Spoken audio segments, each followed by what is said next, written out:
Stop! Yes, I'm speaking directly to you. This message isn't by accident. God wants you to hear this word right now.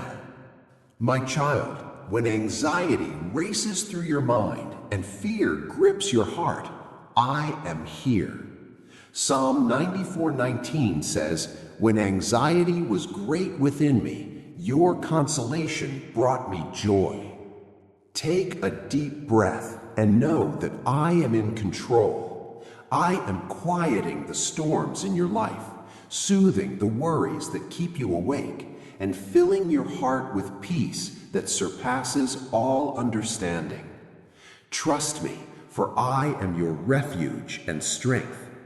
Let my peace rest upon you today.